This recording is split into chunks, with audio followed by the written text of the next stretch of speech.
পড়ি, আপনারা হয়তো 8 রাকাত পড়েন, কোনো অসুবিধা নাই। আমরা যারা 20 রাকাত আমরা পড়তেছি, আমরা 20 রাকাতের কথাই বলি, 20 রাকাত আমরা পড়বো আজীবন।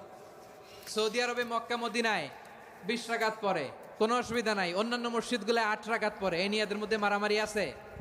হ্যাঁ, এই জন্য রাকাত বিতর্ক এড়িয়ে চলবেন। প্রিয় ভাইয়েরা, আপনার আমল আল্লাহর কাছে কবুল হবে সংখ্যার বিচারে না উত্তমতার বিচারে? বলেন তো, সংখ্যার বিচারে না উত্তমতার বিচারে? উত্তমতার বিচারে। কত চমৎকার ভাবে আপনি আল্লাহর সামনে দাঁড়াতে পারছেন এটা বিবেচ্য। রুকু সেজদাগুলো সুন্দরভাবে করবেন, রুকু থেকে সোজা হয়ে দাঁড়ানো ওয়াজিব, 2 সেজদার মাঝখানে সোজা হয়ে বসা ওয়াজিব।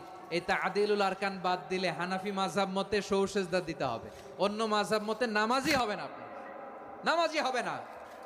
এই জন্য ধীরস্থির ভাবে তারাবির সালাত যেন আমরা আদায় করি। পারা যাবে তো ইনশাআল্লাহ?